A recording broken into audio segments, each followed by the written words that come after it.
कि आदमी है तो वो मुकर्रम है, आदमी है तो वो इज्जत वाला है, आदमी है तो वकार वाला है, दुनिया में जिंदगा है तो उसे भी इज्जत दिया जाएगा। अगर उसका इंतकाल होकर वो मुर्दा भी हो जाए तो उसे भी इज्जत व तौकीर व ताज़ीम की जाएगी। तशरीफ फरमा है रबीउल अव्वल शरीफ का मुबारक महीना हमारे और आपके दरमियान से रमा दमा है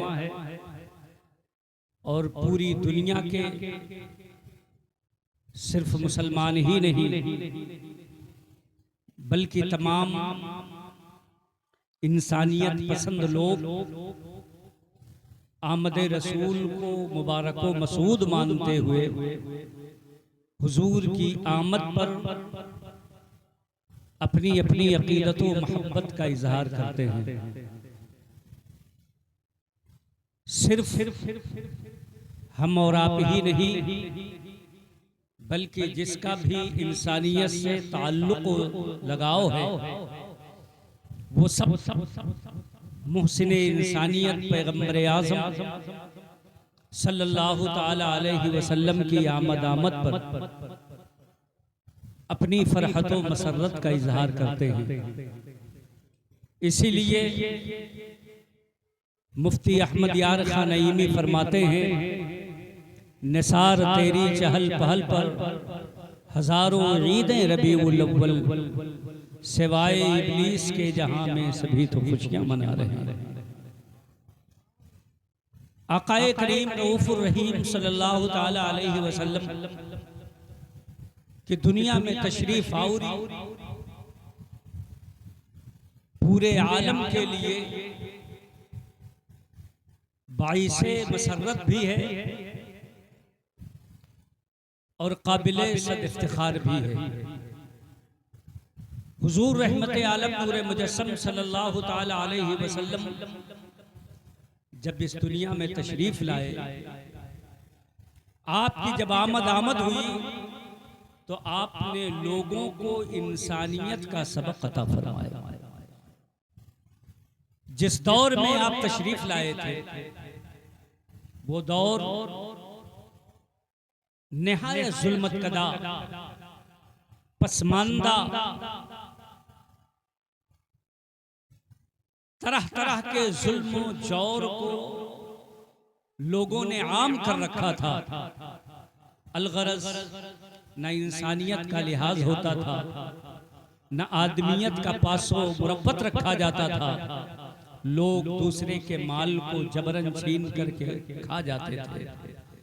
चोरी और डकैती आम थी, छोटे बड़े की तमीज खत्म थी। शराब बहुत कसरत से पी जाती थी, हर तरफ तारीकी ही तारीकी छाई हुई थी। अलगरज ऐसा महसूस होता था कि कुफ्र व तुग़यान के बादल हर समत छाए हुए हैं और ऐसे आलम में हुजूर सरवर आलम नूर मुजस्सम सल्लल्लाहु ताला अलैहि वसल्लम की जलवागरी हुई। आप गौर फरमाइए, अगर चंद दिन तक किसी से को कोई हिदायत की बात न पहुंचे, अगर इंसान को खशियते खुदा उनके दिल में न डाला जाए, अगर इंसानों को कब्र और आखिरत याद न दिलाई जाए, अगर लोगों के सामने हिदायत और मुरब्बत की बातें न की जाएं, तो इंसान गफलत में चला जाता है। एक दिन सुनता है, दूसरे दिन फरामोश कर देता है। हर किस्म का जुल्म अपने अंदर वो रवा रखने लगता है।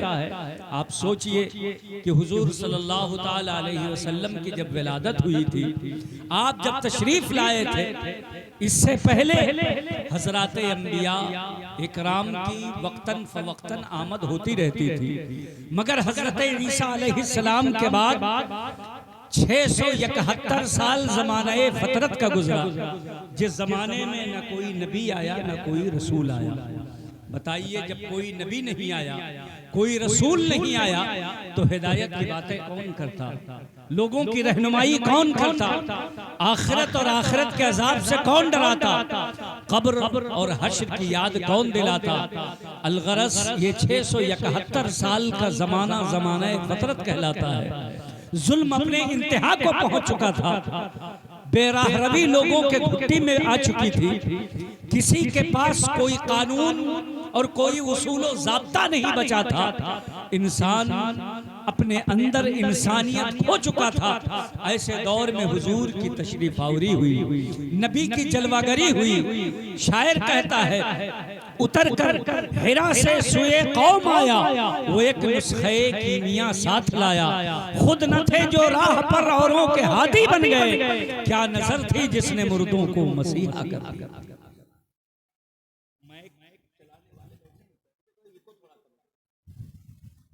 हज़रात मोहतरम, जहां तारीख था, जुल्मत कदा था, सख्त काला था, कोई पर्दे से क्या निकला कि घर घर में उजाला था। हुजूर सल्लल्लाहु ताला अलैहि वसल्लम जब तशरीफ लाए तो इंसानों को इंसानियत का मिजाज अता फरमाया। हुजूर जब तशरीफ लाए छोटे बड़ों का इम्तियाज आपने अता फरमाया। ये मेरे आका ही हैं जिन्होंने माफी का परवाना अता फरमाया, वरना आपकी तशरीफ आवरी से पहले लोग जरा जरा सी बात पर आपस में लड़ जाते थे, उनके दरमियान जंगें जारी हो जाती थी और सदियों तक वो जंगें जारी रहती थी। नस्लन बादा नस्लिन खून रेजी और कत्ल गारत गरी हुआ करती थी, एक दूसरे से बदला लेने के नजरिए से जीते थे। परिवार के अंदर बच्चों की परवरिश होती थी तो उनको ये जहन दिया जाता था, ये जहन साजी की जाती थी कि ऐ बेटा, शबाना रोज उनको बताया जाता था, उनकी तरबियत की जाती थी कि तुम्हें बड़े होकर के फला जंग का बदला लेना है, फला के कत्ल का बदला लेना है, फला के कत्ल और मौत का बदला लेना है।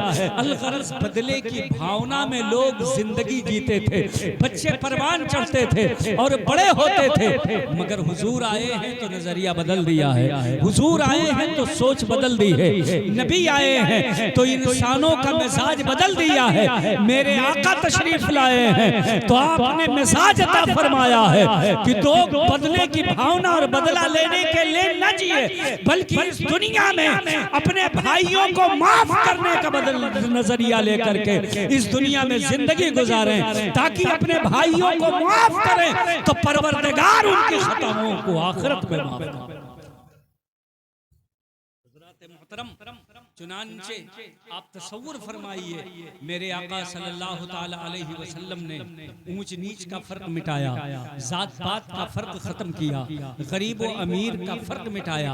हुजूर सल्लल्लाहु ताला अलैहि वसल्लम ने छूत और अछूत लोगों में समझा जाता था। एक साथ लोग बैठना गवारा नहीं करते थे, एक साथ खाना पीना गवारा नहीं करते थे। चुनांचे वो सिस्टम, वो निजाम दिया जिसे मजहब इस्लाम कहा जाता है। आप देखिए, इस दुनिया के अंदर हर महकमे में रिजर्वेशन होता है, हर महकमे के अंदर जागीरें मुस्तहकम होती है। चुनांचे प्लेन के अंदर भी दर्जे मुतय्यन होते हैं। फर्स्ट क्लास का दर्जा अलग होता है, इकोनॉमी क्लास का दर्जा अलग होता है, बिजनेस क्लास का दर्जा अलग होता है, सबके अलग अलग रेट होते हैं, सीटें फिक्स होती हैं। ट्रेन के अंदर एसी कोच होते हैं, फर्स्ट सेकंड और थर्ड एसियां होती हैं। जिन्होंने ज्यादा पैसा खर्च किया वो फर्स्ट क्लास की एसी में बैठते हैं, जिन्होंने कम पैसा लगाया वो सेकंड क्लास के एसी में बैठते हैं, जिन्होंने थर्ड क्लास का पैसा लगाया वो थर्ड क्लास के एसी में बैठते हैं, जिन्होंने और कम पैसा खर्च किया उन्हें स्लीपर सीट दी जाती है, जिन्होंने सबसे कम पैसा दिया उन्हें जनरल सीट दी जाती है। मगर दुनिया का वाहिद निजाम मजहब इस्लाम है जिसके अंदर कोई रिजर्वेशन नहीं होता है, कोई सीट बुक नहीं होती है, कोई नशिस्त मुकर्रर नहीं होती है। आप मस्जिदों में चले जाइए, अपने वक्त का बादशाह भी आएगा तो उसके लिए वही सीट है, एक गरीब आएगा उसके लिए भी वही सीट है, मजदूर पहुंचता है उसके लिए भी वही सीट है, एक आम इंसान पहुंचता है उसके लिए वही सीट है। मस्जिदों के अंदर से, मस्जिदों के जरिए हुजूर सल्लल्लाहु ताला अलैहि वसल्लम ने एक जेती का पैगाम अता फरमाया, सारे ऊंच नीच के फर्क को मिटाया और दुनिया वालों को बताया, ऐ दुनिया वालों, कुल्लुकुम मिन आदम, सब के सब हज़रत आदम की औलाद हो। अगर बादशाह है तो वो भी आदम की औलाद है, अगर रियाया है तो वो भी हज़रत आदम की औलाद है, अगर फकीर है वो भी हज़रत आदम की औलाद है, अगर वजीर है वो भी हज़रत आदम की औलाद है। गोया की नस्ल के एतबार से, जात के एतबार से, पैसे के एतबार से, अपने रुतबे के एतबार से, अपने मनसब के एतबार से किसी को कोई फजीलत हासिल नहीं है, बल्कि ये पैगाम दिया जाता है एक ही सब में खड़े हो गए महमूद व अयाज। न कोई बंदा रहा, न कोई बंदा नवाज, बंदा ओ साहिबो मोहताजो गनी एक हुए, तेरे दरबार में पहुंचे तो सभी। ये पैगाम किसने दिया है, ये फर्क और लिहाज किसने मिटाया है? किसी और ने नहीं, बल्कि पैगंबर इस्लाम सल्लल्लाहु ताला अलैहि वसल्लम ने मिटाया है। हज़रात मोहतरम, अल्लाह के नबी ने यह भी बताया कि इंसान अपनी ज़ात की बुनियाद पर, अपने कबीले की बुनियाद पर, अपने नसब की और हसब की बुनियाद पर, अपने इलाका और ख़ानदान की बुनियाद पर दुनिया में बुलंद नहीं होता है, बल्कि बुलंदी का जो मिशन है, बुलंदी जिससे मिलती है वो कोई और चीज़ है। चुनांचे हुजूर सल्लल्लाहु ताला अलैहि वसल्लम ने बताया, ला फज़ीलत अरबियुन अला अजमियुन वला अजमियुन अला अरबियुन वला अस्वदा अला अबयज़ा वला अबयज़ा अला अस्वदा इल्ला मिनत तक़वा। तुम में किसी गोरे को काले पर, किसी काले को किसी गोरे पर, किसी अमीर को किसी गरीब पर, किसी गरीब को किसी अमीर पर, किसी अरबी को अजमी पर, किसी अजमी को अरबी पर कोई फजीलत नहीं। अगर अल्लाह की बारगाह में फजीलत का मेआर रखा गया है तो तुम्हारा पैसा जाहो हसब नहीं, बल्कि तकवा और परहेजगारी को रखा गया है। तुम में जो जितना बड़ा मुत्तकी और परहेजगार है, गोया की आप अपनी जबान में यूं कह लें, जो मुस्तफा का गुलाम है जमाने में वही सबका इमाम है। चुनांचे हुजूर सल्लल्लाहु ताला अलैहि वसल्लम ने हमें और आपको यह तालीम अता फरमाई, इन्ना अकरमकुम इंदल्लाहि अतकाकुम। अल्लाह रब्बुल इज्जत ने कुरान में फरमाया, अल्लाह के हबीब सल्लल्लाहु ताला अलैहि वसल्लम ने यह पैगाम सुनाया, इन्ना अकरमकुम इंदल्लाहि अतकाकुम। तुम में जो मुत्तकी और परहेजगार हैं, अल्लाह के नजदीक बुलंदी वाले वही हैं, उन्हें ही इज्जत मिलती है, उन्हें ही वक़ार मिलता है। मालूम ये हुआ कि अगर हमें सुरखरुई चाहिए, अगर हमें सरबुलंदी चाहिए, अगर हमें इज्जत चाहिए, अगर हमें इफ्तिखार चाहिए, तो हम इधर उधर न भटक करके अल्लाह की रज़ा में तलाश करें, मुस्तफ़ा की इताअत में तलाश करें, सुन्नत रसूल को अपनाएं। जो मुस्तफ़ा की सुन्नतों का ज्यादा अमल होता है, दुनिया उसे अपना इमाम तस्लीम करती है। हमें और आपको भी चाहिए कि हम लाहौल इल्म में इधर उधर के मामलात में भटकने के बजाय सुन्नत को फॉलो करें, शरीयत पर अमल करें, नबी करीम सल्लल्लाहु ताला अलैहि वसल्लम के बताए हुए रास्ते पर लाएं, चलें, नबी के बताए हुए दीन को अपनाएं। हज़रात मोहतरम, हम में और आप में, हमारे समाज के अंदर मुस्तफ़ा जाने रहमत ने इंसानियत का पैगाम अता फरमाया। यही वजह है कि लोग कहते हैं, बहुत सारे लोग ये कहते हैं कि त्योहार तो ईद और बकरीद ही है, मगर उन्हें बताया जाए ईद और बकराईद और रमजान ये सब एक कौम के त्योहार हैं, ये कौमी त्योहार है, मगर ईद मीलादुन नबी ये आलमी त्योहार है, ये दुनिया का त्योहार है। ईद बकराईद रमजान ये मुसलमानों के लिए है, मगर ईद मीलादुन नबी ये पूरी दुनिया के इंसानों के लिए। हुजूर ने इंसानियत का सबक सिखाया। कौन है जिसने हमें और आपको वालिदैन की ताज़ीम बताई? कौन है जिसने हमें और आपको बताया कि तुम में जो बड़ों की ताज़ीम ना करे, छोटों पर शफ़क़त व मुरव्वत ना करे, वो हम में से नहीं हो सकता है? कौन है जिसने हमें और आपको पाकीज़ा मुआशरा अता फरमाया? कौन है जिसने हमें और आपको गुनाहों के दहलीज़ और दलदल से निकाल करके हमें और आपको ईमान की हलावत अता फरमाया? हद तो ये है कि अगर खुदा की मारिफत किसी ने दी है तो हमारे और आपके आका ने अता फरमाई है। अंबियाए साबिकीन अपनी अपनी तबलीग में अल्लाह की वहदानियत का ऐलान और प्रचार तो करते रहे, मगर आप सारे अंबिया से पूछो क्या तुमने खुदा को देखा है, तो सारे अंबिया का जवाब ये होगा कि हमने तो खुदा को नहीं देखा है, मगर जो हम सबके सरदार हैं अल्लाह रब्बुल इज्जत की रूयत उन्हें हासिल होगी। और एक देखने वाले का कहा मान लिया है, बिन देखे उसे हमने खुदा मान लिया है। हम सब हुजूर की इत्तबा करेंगे। हुजूर सल्लल्लाहु ताला अलैहि वसल्लम वो सैयदुल मुरसलीन हैं, वो इमामुन नबीयीन हैं, वो खातमुन नबीयीन हैं। जब उनकी जलवागरी हो जाएगी मेराज में वो कुर्बे खुदा में जाएंगे, हम सब के दावा पर दलील बनकर मुस्तफा की जात आएगी और उसी दलील पर पूरी दुनिया में तौहीद का ऐलान और प्रचार होगा। अलगरस मेरे अजीजों जरा तवज्जो फरमाइए, हुजूर सल्लल्लाहु ताला अलैहि वसल्लम की आमद हम सब के लिए बाइस सआदत है, बाइस बरकत है। अगर हुजूर सल्लल्लाहु ताला अलैहि वसल्लम की तशरीफ आवरी न होती, लोगों को खुदा की मारिफत तक हासिल न होती, लोगों को करीने जिंदगी न मिलती, सलीक़े बंदगी न मिलती, अगर ये सब कुछ अता हुआ है तो सदका है मुस्तफ़ा जाने रहमत का, ये करम है नबी का आखिरुज़्ज़मा सल्लल्लाहु ताला अलैहि वसल्लम का, ये अता करदा है नबी अकरम सल्लल्लाहु ताला अलैहि वसल्लम का। हज़रात मोहतरम, चुनांचे हमें और आपको चाहिए कि नबी की आमद पर खुशियां मनाएं और इस कदर खुशियां मनाएं, इस कदर खुशियां मनाएं कि दुनिया वाले जान जाएं कि पैगंबर आखिरुज़्ज़मा के आमद की तारीख आई है तो पूरी दुनिया का अहले ईमान झूम रहा है और ये कह रहा है निसार तेरी चहल पहल पर हजारों ईद रबीउल अव्वल सिवाय इब्लीस के जहां में सभी तो खुशियां मना रहे हैं।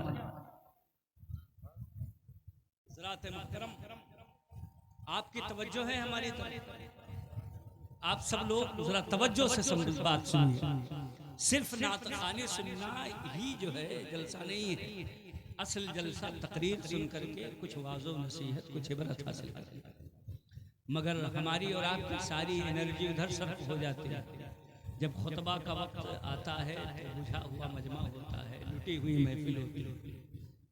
आप हज़रात पहले ही इतना थक चुके हैं कि अगर सांस ही बाकी रहे तो बड़ी बात है। आपसे क्या कहा जाए कि आप बोलें या ना बोलें, मगर जब तक आप बोलते नहीं हमें समझ में नहीं आता कि हमारी गुफ्तगू आपको पसंद भी आ रही है या नहीं आ रही। अगर इसमें दिलचस्पी हो हम ये सुनाएं, मैटर हम लोगों के पास होते हैं, अंदाज़ा लगा करके हम और हम अनुमान बदल देते हैं। आप क्या सुनना चाहते हैं? मैं ये बता रहा था आलमी तौर पर कि हुजूर की तशरीफ आई, हुजूर की मिलाद, हुजूर की विलादत, ये इंसानियत की मेराज है। ये बताइए जिस मुआशरे में सूद खाया जाता हो, कमज़ोरों को सताया जाता हो, गरीबों का ख्याल ना किया जाता हो, यतीमों पर जुल्म किया जाता हो, बेवाओं की कदर ना हो, क्या वो मुआशरा, इंसानियत और वो समाज दुनिया के अंदर कदर की निगाह से देखा जा सकता है? नहीं। इंसानियत की मेराज इसी में है कि इंसान खुद भी खाए और अपने साथ गरीबों को भी खिलाए। इंसानियत ये है कि हम और आप अपनी दौलतों को इधर उधर सर्फ करने के बजाय जरूरतमंदों तक पहुंचाएं। हमारे माशरे में कहीं बेदरेक पैसा बहाया जाता हो, बिला वजह की चीजों में पैसे बर्बाद किए जाते हैं, लोग वक्ती तौर पर एक लम्हा की मसरत के लिए डीजे बजा करके, नाच करवा करके या गोले तमाशे दाग कर पैसे बर्बाद कर देते हों, और हमारे ही समाज और गांव में कोई मरीज दवा के बगैर दम तोड़ रहा हो, तो क्या ये इंसानियत हो सकती है? नहीं, बल्कि इंसानियत ये है कि जरूरतमंदों की मदद की जाए। ये मिजाज अगर दुनिया में किसी ने अता किया है तो मुस्तफा जाने रहमत देता है। अगर ये कानून किसी ने नाफिज किया है, अगर लोगों का ख्याल किया है बाज़ाब्ता ज़कात का निज़ाम दुनिया में नाफिज करना, बाज़ाब्ता सूद की हुर्मत पर लोगों को मुतनब्बह और आगाह करना, वो चीज़ें जो अक्ल को मार देती हूँ उनसे चीज़ों से रोकना, ये मजहब इस्लाम का वतीरा है। मजहब इस्लाम की खूबसूरती और खुसूसियत ये है कि इसने सारे इंसानों को, जिसके अंदर इंसानियत है, जिसके अंदर हजरत आदम का लहू दौड़ रहा है, जिसको इंसान कहा जाता है, जिसे हम और आप मुआशरे में इंसान कहते हैं, हमारे हुजूर ने उन सारे लोगों को बराबर इज्जत अता की। चुनांचे हुजूर ही हैं जिन्होंने हमें और आपको ये बताया और कुरान के जरिए हमें और आपको मुतनब्बह फरमाया, वलक़द कर्रमना बनी आदम। अल्लाह का कौल हमें और आपको बताया कि आदमी है तो वो मुकर्रम है, आदमी है तो वो इज्जत वाला है, आदमी है तो वकार वाला है, दुनिया में जिंदगा है तो उसे भी इज्जत दिया जाएगा। अगर उसका इंतकाल होकर वो मुर्दा भी हो जाए तो उसे भी इज्जत व तौक़ीर व ताज़ीम की जाएगी। चुनांचे ये सिस्टम कि इंतकाल के बाद लाश की बेहुरमती ना की जाए, इंतकाल के बाद लाश के साथ छेड़छाड़ ना की जाए, इंतकाल के बाद लाश को मुसला यानी उसके नाक कान न काटे जाएं, लाश की शबीह न बिगाड़ी जाए, बल्कि उसे नहलाया जाए, उसे पाकीज़ा किया जाए, उसे नया लिबास दिया जाए, बाज़ाब्ता उसे इज्जत के साथ जमीन में दफन कर दिया जाए। ये मिजाज किसी ने दिया है तो मुस्तफा जाने रहमत ने दिया। इंसानियत को ये इज्जत बख्शी है कि जिंदा तो जिंदा, मरने के बाद ही इंसान लायक ताज़ीम है, लिहाजा उसको मुसला न किया जाए, उसकी शबीह न बिगाड़ी जाए, उसकी लाश की बेहुरमती ना की जाए, बल्कि इज्जत के साथ उसे दफन कर दिया जाए। ये सिस्टम मजहब इस्लाम ने अता किया है और मजहब इस्लाम अल्लाह के नबी सल्लल्लाहु ताला अलैहि वसल्लम लेकर आए हैं। आप मजहब इस्लाम के हर पहलू पर गौर करेंगे तो आपको सिर्फ मिलेगा कि इस्लाम में भलाई ही भलाई है, इस्लाम में इज्जतें ही इज्जतें हैं, इस्लाम में वकार ही वकार है, इस्लाम में तमानियत ही तमानियत है, इस्लाम में भाईचारा है, इस्लाम में अमन व मोहब्बत है, इस्लाम में सोज़े दरू है, इस्लाम के अंदर लोगों का दर्द समझने वाला मिजाज अता किया गया है। हज़रात मोहतरम, वो लोग जो दूसरों का माल छीन लेते थे और उनके तड़पने की कोई परवाह नहीं करते थे, जब मुस्तफ़ा आए हैं तो उनका मिजाज बदल दिया कि दूसरों के माल पर कब्जा करना तो बड़ी चीज है, तुम्हारे पास जो माल रखा हुआ है अगर उस पर साल गुजर जाता है तो वजूबी और फर्ज के तौर पर उसका 2.5% निकाल करके इंसानियत की हमदर्दी में बोले सुभान अल्लाह। ये निज़ाम और सिस्टम हमें और आपको मुस्तफ़ा जाने रहमत ने अता किया है।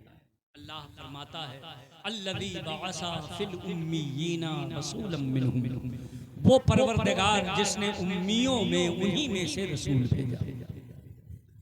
क्यों भेजा? उनकी खासियत क्या है? अल्लाह फरमाता है यतलू अलैहिम आयाती, वो महबूब, वो नबी जो जलवागर फरमाया गया, वो लोगों पर अल्लाह की आयतें, अल्लाह की निशानियां पढ़कर,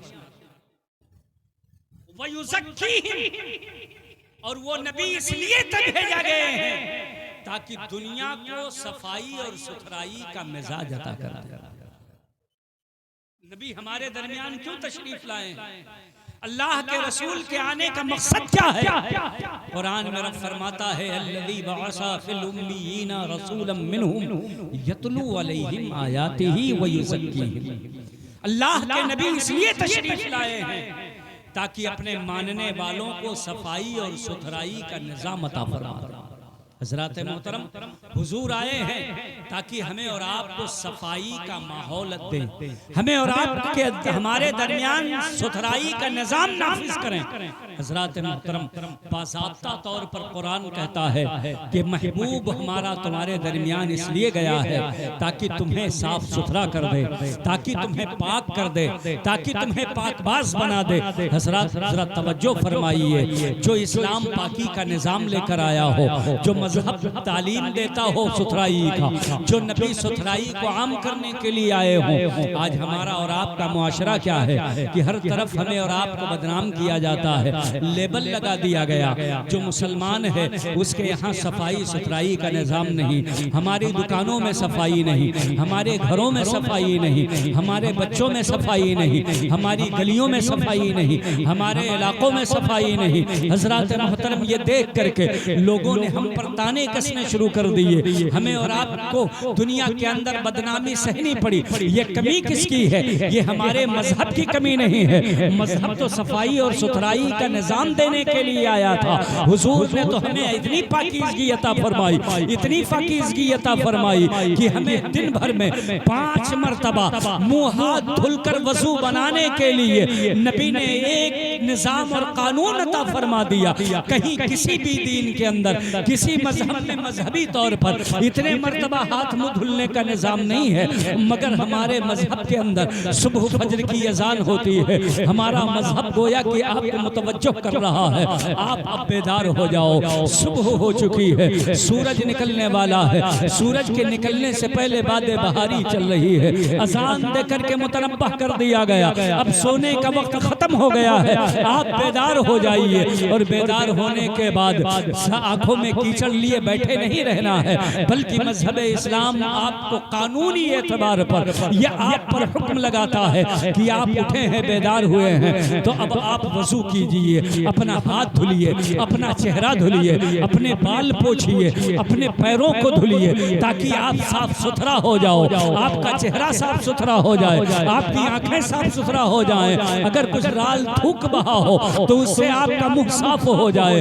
अगर आपके नाक में रीठ बैठी हुई हो तो उससे भी आपकी सफाई हो जाए। जब आप साफ सुथरा हो गए तो आपको मस्जिद जाना है, आपको फजर की नमाज पढ़ने के लिए जाना है, फजर के नमाज में हाजिर होना है, अल्लाह रब्बुल इज्जत की इबादत और बंदगी करना है। मगर वो ऐसी इबादत है जिस इबादत के अंदर इंसान के पूरे बदन की वर्जिश हो जाती है, आदमी मस्जिद तक चल करके जाता है, जमाअत वाजिब है। ये निजाम अता फरमाया गया है कि सुबह आपको उठ करके चलना भी है, मस्जिद तक पहुंचना भी है, नियत बांधना है, आपको खड़े होना है, तिलावत करना है, फिर उसके बाद रुकू में जाना है ताकि आपके कमर की वर्जिश हो जाए। फिर जब आप सिजदे में पहुंचते हैं, सिजदे की कैफियत ये होती है कि पैर की उंगलियां पीछे की तरफ मुड़ी रहे। हजरत मोहतरम, आज हम और आप इस माहौल में जीते हैं, जिंदगी गुजर जाती है, मगर नमाज पढ़ने का ढंग नहीं मालूम है, नमाज पढ़ने का तरीका नहीं मालूम है, नमाज पढ़ने का कायदा नहीं मालूम है। इस्लामी निजाम और सिस्टम से हम और आप एक सजदा नहीं अदा कर सकते। हमने पूरी उम्रें खपा दी हैं, पूरी जिंदगियां गुजार दी हैं, लाहौल इल्म में हमने पूरा वक्त गुजारा है, मगर आपसे कहा जाए चलो सही तरीके से 2 रकात नमाज पढ़ करके दिखा दो, तो हम शायदो बायद कोई ऐसा होगा जो 2 रकात नमाज सही पढ़ ले। मगर हमें शर्म आती है, कभी हम अपने गांव के उलमा से, अपने गांव के हुफ़ाज़े किराम से, अपने गांव के मुअल्लिमीन से, अपने गांव के मौलवी हजरात से, अपने गांव के आलिम से, अपने गांव के इमाम से कभी ये नहीं कहते कि इमाम साहब जरा चेक कीजिए हमारा वजू सही हो रहा है कि नहीं, हमारी नमाज सही हो रही है कि नहीं, हमारी नमाज में क्या कमी है, हमारी नमाज में क्या कोताही है, हमारी नमाज में कहाँ खामी रह जाती है। कहीं ऐसा ना हो कि हम सही तरीके से नमाज ना पढ़ सकें, जिंदगी खत्म हो जाए, पूरी जिंदगी में एक सही तरीके का सजदा हमारे नामे आमाल में ना लिखा जाए। हजरत मोहतरम, हमें ये फिक्र नहीं होती कि कब्र में जाएं तो नमाजों का दफ्तर लेकर के जाएं, नमाजों का ज़ख़ीरा लेकर के जाएं। वो भी ऐसी नमाज है जो नमाज अल्लाह की बारगाह में कबूल हो। अभी किसी से पूछा जाए, मैं जुमा में देखता हूँ बहुत सारे लोग दाहिने बाएं वाले को देख करके नमाज पूरी करते हैं। बहुत सारे लोग उन्हें मालूम ही नहीं कि कितनी रकात फर्ज हैं, कितनी रकातें सुन्नत हैं, कितनी रकातें नफल हैं, ये रकात मालूम नहीं। और उसके बाद अगर नमाज भी पढ़ते हैं तो नमाज पढ़ने में जो अरकान हैं वो कायदे से अदा नहीं है। सजदे में जाएंगे तो कोई पैर ऐसे रखेगा, कोई ऐसे रखेगा, कोई ऐसे रखेगा, जबकि सजदे में फर्ज है कि पैर का अंगूठा जमीन से चिपका हुआ हो और ऐसे मुड़ जाए। 3 उंगलियों का ऐसे मुड़ना ये वाजिब है, और 5 उंगलियों का पेट जमीन पर हो और ऐसे मुड़ जाना ये सुन्नत है। ये सही सजदा का तरीका ये है कि आपके नाक की हड्डी दब जाए, जमीन से टच हो जाए। ये सिर्फ नहीं कि पेशानी जमीन पे लगाया, नाक कभी नहीं, नाक की हड्डी टच नहीं हुई तो सही सजदा अदा नहीं होगा। अब आप इस सजदे की कैफियत में कभी सजदा करके देखिए, तो जब आप इस तरीके से सजदा करेंगे कि पेशानी और नाक ये जमीन पे चिपकी हुई हो एक जगह, पैर की उंगलियां मुड़ी हुई हो, नसें खिंच रही हो, जब आप ऐसा सजदा कर लेते हैं तो अलग से किसी एक्सरसाइज की जरूरत नहीं है। बदन की तमाम नसों की वर्जिश अल्लाह की इबादत नमाज में होती है। एक साहब कोई थे जो बहुत तेज तेज नारा लगाते थे, नहीं है क्या? मगर आप गली में लगे हुए। अच्छा, हमारे आने से पहले पहले गला आपने बिठा लिया। आपको इन चीजों पे नारा लगाना चाहिए। नमाज का सिस्टम अल्लाह ताला ने हमें अता फरमाया। अब अगर आदमी 5 वक्त कायदे से शरीयत के उसूल की रोशनी में नमाज पढ़ता है तो उसे अलग से किसी एक्सरसाइज की जरूरत नहीं है। उसके बदन की तमाम नसें खुल जाती हैं, दिमाग की नसें खुल जाती हैं। 5 वक्त पाबंदी से जो नमाज पढ़ता है, लंबे लंबे सजदा करता है, उसके लिए ब्रेन हेमरेज की बीमारी बहुत दूर हो जाती है, जिसमें सर नीचे हो, पूरा बदन ऊपर हो, प्रेशर के साथ सर के अंदर, दिमाग के अंदर खून जाए, नसों के अंदर खिंचाव पैदा हो, तो ब्रेन हेमरेज की बीमारी के खदशात बहुत हद तक दूर हो जाते हैं। सजदे में दिल के ऊपर प्रेशर पड़ता है और दिल की बीमारियों से इंसान बहुत हद तक महफूज हो जाता है। ये सजदा है। नमाज दिखाना चाहिए, पढ़ करने का तरीका सीखना चाहिए। हम और आप शर्माते हैं, मगर हमारे और आपके इमाम आला हजरत का तरीका क्या था? जब आपने बरेली शरीफ में मदरसा बनाया और उस मदरसे को कायम फरमाया, मंजरे इस्लाम, तो जो उसमें उस्ताद रखा जाता था, तो आला हजरत ने कानून बना दिया कि कोई उस्ताद उस वक्त तक मुकर्रर नहीं होगा जब तक कि वो 2 रकात नमाज जहरी पढ़कर हुजूर सदरुल शरिया को चेक न करवा दे। बोलिए सुभान अल्लाह। लोग पढ़ के आते थे, भाई मुदर्रिस कौन बनता है? पढ़ करके आलिम होते हैं, पढ़ करके हाफिज बनते हैं, पढ़ करके कारी बनते हैं।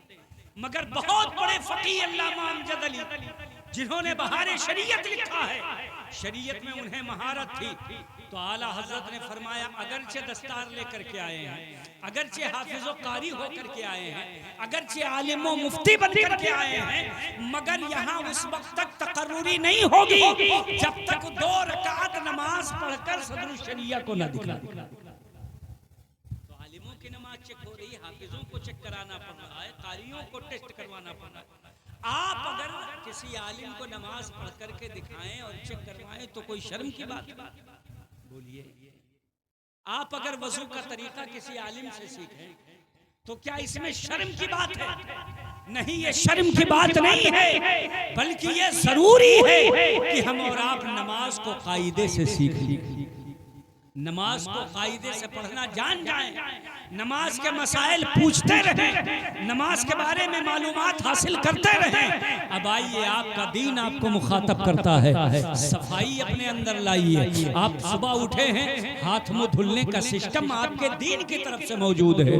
आपने वजू किया है, आपका चेहरा खुल गया है, आपके चेहरे से गर्दो गुबार हट गई है, आपने सर का मसाह किया है, जो गर्दो गुबार बाल पर जमा था वो गर्दो गुबार गुबार भी हट गया है। फिर आपने दोपहर तक काम किया, दोपहर तक आपने काम करने के बाद ज़ोहर का वक्त हुआ है, शरीयत आपकी फिर मुखातब करती है, ऐ बंदे खुदा, ऐ बंदे मोमिन, अब ज़ोहर का वक्त हो गया है, तुझे ज़ोहर की नमाज पढ़ना है। अब ज़ोहर की नमाज तुम्हें पढ़ना है तो क्या करना है? अल्लाह फरमाता है, इज़ा कुंतुम इला सलाति फग़सिलू वजूहकुम, जब तुम नमाज पढ़ना चाहो तो अपना चेहरा धुलो, व अयदियकुम इलल मराफिक, कोहनियों तक अपना हाथ धुलो। जाहिर सी बात है, काम काज करने में आदमी के धूल मिट्टी काली किया मोबिल हाथ में ज्यादा कोहनी तक लग सकता है, उसके ऊपर नहीं लगता है। शरीयत ने कहा नमाज के लिए तुम्हें वजू करना है, तुम्हें कोहनी तक हाथ धुल करके साफ कर लेना है, अपने सरों का मसह करना है, अपने पैर धुलना है ताकि पैर से चले फिरे हो, जो कुछ मैलो कुचैल पैर पर लगी हो वो धुल जाए। हजरत मोहतरम ज़ोहर में आपने वजू किया, फिर उसके बाद आपने खाना खाया, आराम किया, या अपने काम काज में लगे हुए हैं। अब सूरज ढल गया है, सूरज ढलने के बाद असर का वक्त हुआ, शरीयत आपको फिर वजू के लिए मुखातब करती है। उसके बाद जब सूरज डूब गया है, मगरिब के नमाज के लिए शरीयत फिर आपको मुखातब करती है, वजू करो। आपने मगरिब के बाद खाना पीना खा लिया है, तिहाई हिस्से में खा पी कर अपने काम काज से निपट गए हैं। अब शरीयत आपसे मुखातब करती है कि सोने से पहले चलो फिर वजू करो, मुंह हाथ धुलो, अपना चेहरा धुलो, अपने सर का मसाह करो, अपना पैर धुलो, नमाज पढ़ करके पाक कायजा होकर के बिस्तर में जाओ। हजरत मोहतरम, ये निजाम, ये सिस्टम किसने अता किया है? ये मजहब इस्लाम ने अता किया है। जिस मजहब के अंदर उसके मानने वालों को बार बार मुंह हाथ धुलाया जाता हो, उसके मानने वालों में गंदगी कभी आ ही नहीं सकती। बोलो, हमें गंदा होना चाहिए, मगर हम अपनी शरीयत से दूर हैं, इसलिए आज दुनिया में बदनाम है। कोई हमारे होटलों पर खाने के लिए तैयार नहीं है। बदनामी है कि वहां सफाई नहीं होती है। जहां जिस दीन और मजहब में शरीयत के बाज़ाब्ता तौर पर सफाई का कोई एहतमाम न बताया गया हो, आज उनके निशानों पर, उनके तानों पर हम और आप हैं। ये बड़े अफसोस की बात है। अल्लाह फरमाता है, वइन कुंतुम जुनुबन फत्तहरू, जब तुम नापाक हो जाओ तो फौरन गुस्ल करके खूब पाकी हासिल करो। जब आप पाक साफ रहेंगे, साफ सुथरा रहेंगे, फिर आपको दिक्कत नहीं होगी। कहीं भी है, नमाज का वक्त हो गया, पाक है, वजू किया, नमाज पढ़ ली, नमाज के पाबंद हो जाएंगे। मगर उसके लिए पाकी जरूरी है। हमारे कौम के लोग नापाक ना रहें, हर वक्त इस कौम के लोगों को पाक रहना जरूरी है। हमारे नबी ये दीन लेकर आए हैं, जिस दीन ने हमें पाकीज़गी सिखाई है।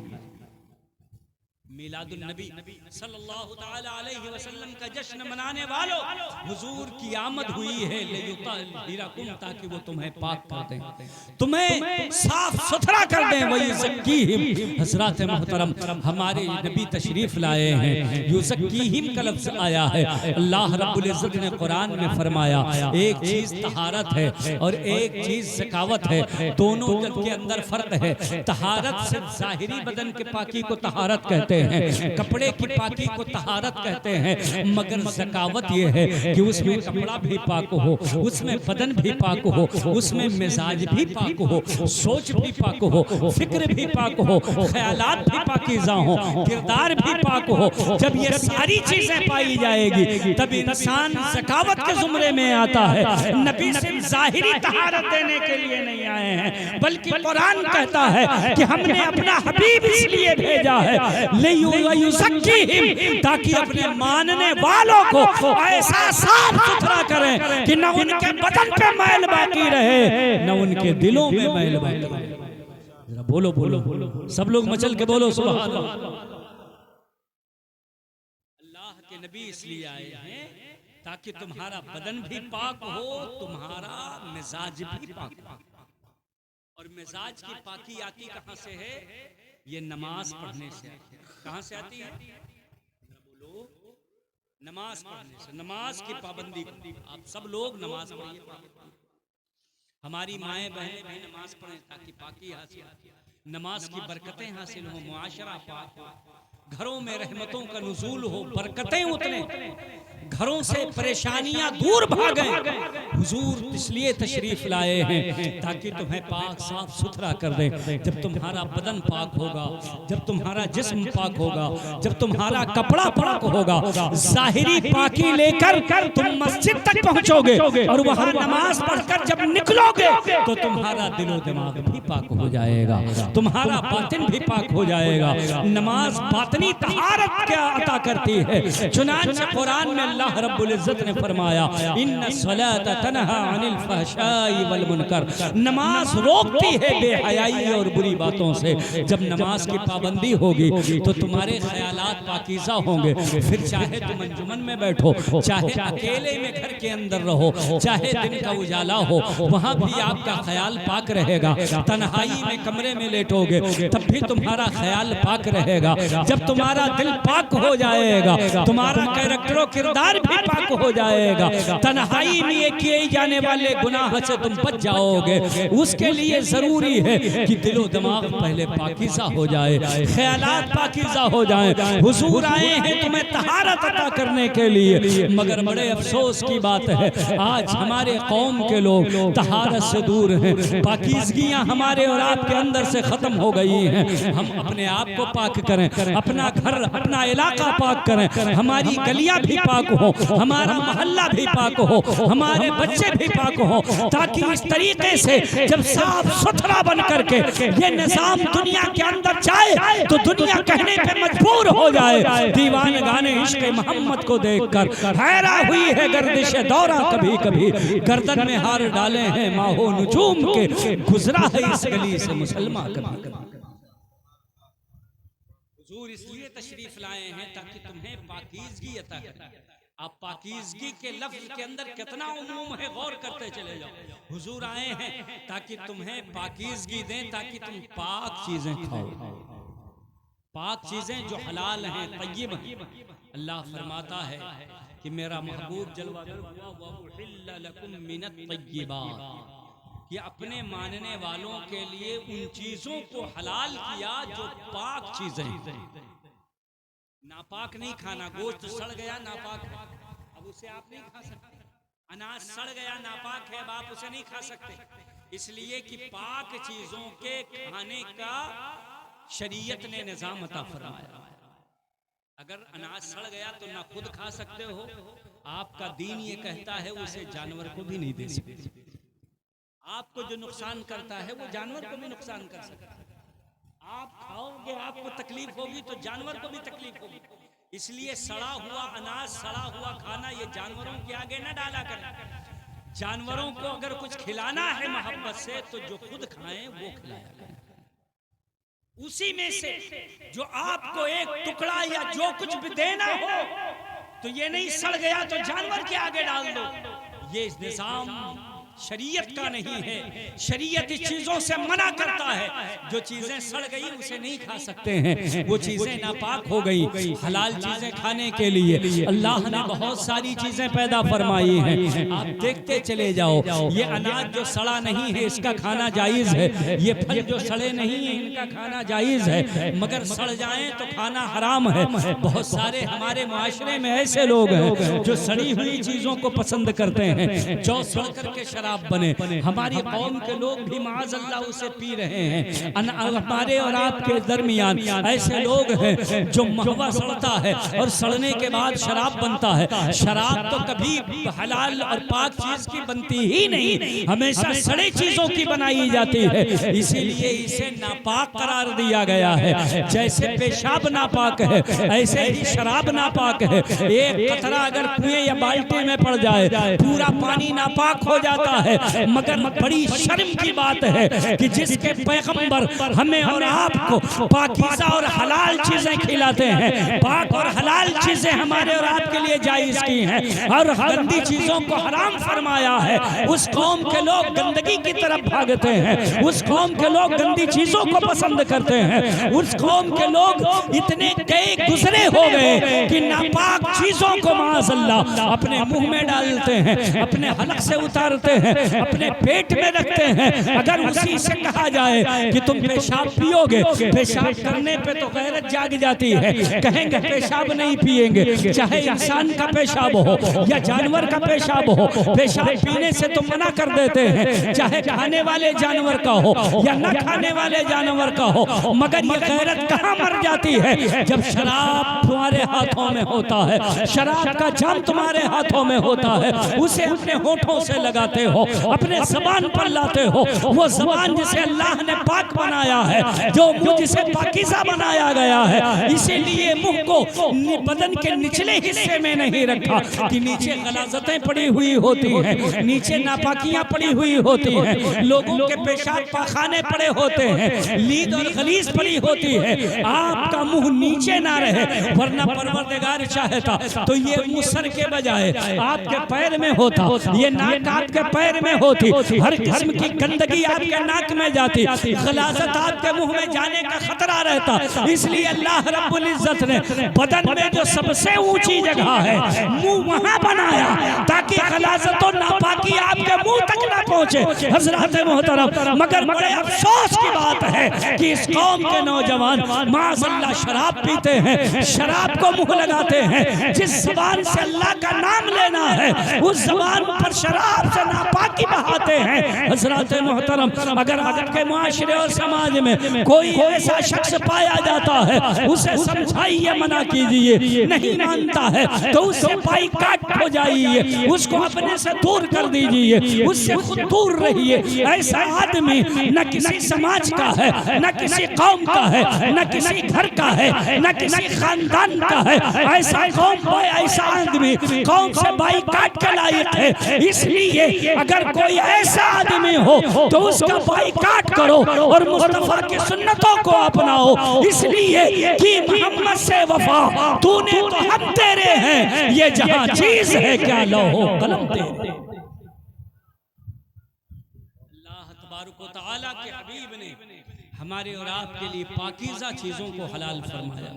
आपके खाने के लिए पाकीज़ा चीज़ें फल हैं, आपके लिए अनाज है, आपके लिए मेवे हैं, बहुत सारी चीज़ें हैं जो पाकीज़ा हैं। आप पाक चीज़ों को खाओ। पीने के लिए अल्लाह ताला ने पाकीज़ा पानी अता फरमाया, जूस है, गन्ने का जूस है, दूध है, दही है, छाछ है, लस्सी है, ना जाने कितनी चीजें हैं, शरबत है, रूह अफ़ज़ा है, ना जाने गुलाब खास है, कौन कौन सा शरबत, ये सब पाक है, हलाल है आपके लिए।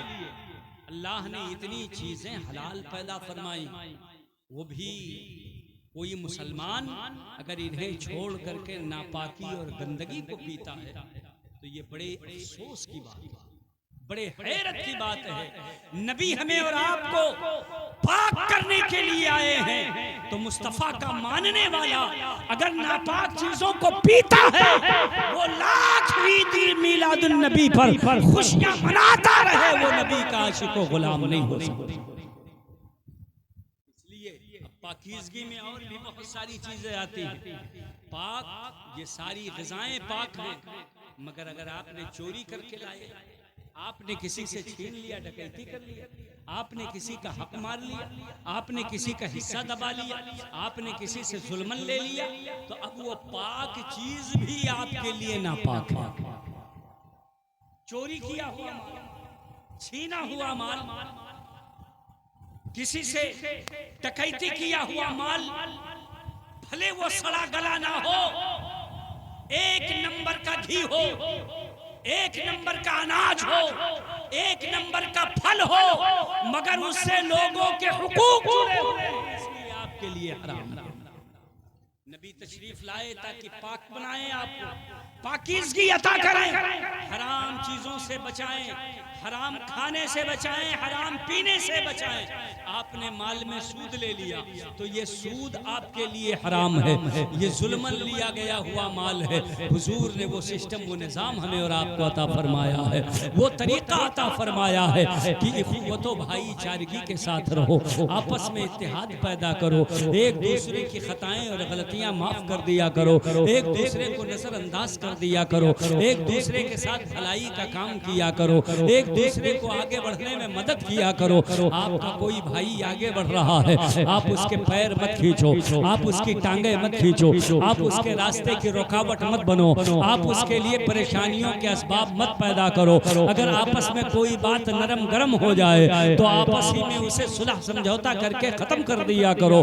बहुत ज्यादा तो किसी ज़ी-शऊर को, ईमानदार परहेजगार को अपने दरमियान फैसल बना लो, जो पूरी ईमानदारी के साथ फैसला कर दे, हक और बातिल के दरमियान खत खींच दे और बता दे कौन खता पर है, कौन सही रास्ते पर है, किसका तरीका अच्छा है और कौन गलती कर रहा है। अपने बड़े बुजुर्गों को बिठा लो। हम अपने मामलात को थाने और कोर्ट कचहरियों में न पहुंचाएं, इसलिए कि हम यहाँ जिसे फैसल बनाएंगे वो हमारा अपना अजीज होगा, उसको कौम से हमदर्दी होगी, हमसे और आपसे प्यार होगा, हमसे और आपसे लगाव होगा, हमसे आपसे मोहब्बत होगी। मगर कचहरियों में, कोर्ट में जो बैठा हुआ है, जो थानों में बैठा हुआ है, वो हमारा आपका रिश्तेदार नहीं है, वो हमारा और आपका खैर खाह नहीं है, बल्कि तो वो धंधा करने के लिए बैठा है, वो कमाने के लिए बैठा है, वो तजारत के लिए बैठा है। उसे हक और गलत से कोई मतलब नहीं, वो जुल्म और ज्यादती को नहीं जानता है। वो उसका साथ देगा जिससे पैसा ज्यादा पाएगा, जिससे आमदनी ज्यादा होगी, जिससे इनकम ज्यादा होगी। जो ज्यादा पैसा दे देगा वो उसकी हिमायत करेगा। इसलिए मेरी कौम के लोगों, ऐसे लोगों के पास न जाओ, अपनी दौलतों को बर्बाद मत करो, बल्कि अगर नरम गरम हो तो जहां तक हो सके गुंजाइश बनती हो तो अपने भाइयों को माफ कर दो। अगर तुमसे गलती हो जाए तो अपने भाइयों से माफी मांग लो, और अगर मामला बढ़ जाए तो अपने जिम्मेदार उलमा को, बुजुर्गों को बीच में बिठाल कर मामला रफा दफा करा लिया करो। कोर्ट कचहरी और थानों के चक्कर न लगाया। बोलो बात सही है कि नहीं? मगर ये सुनेगा इसलिए लोग बचे ही नहीं थे। ये पैगाम हमारे और आपके दरमियान पहुंचना चाहिए, इस पर अमल करना चाहिए। हमें और आपको रोज़ा और नमाज की पाबंदी करनी चाहिए, आपस में भाईचारगी, मोहब्बत, मुरव्वत कायम करना चाहिए। हुजूर इसीलिए आए हैं ताकि एक सिस्टम, एक उसूल, एक कायदा, एक निज़ाम दुनिया वालों को अता फरमाए, जिसमें किसी का हक ना दबे, जिसमें किसी पर जुल्म ना हो, जिसमें किसी को दबाया ना जाए, सताया ना जाए। हुजूर ने वो निज़ाम अता फरमाया है, हमें और आपको उसको फॉलो करना चाहिए। अल्लाह ताला हमें और आपको अमल की तौफीक अता फरमाए। वमा तौफीक़ी इल्ला बिल्लाह व आखिरु दावाना अल्हम्दुलिल्लाहि रब्बिल आलमीन। अस्सलामु अलैकुम।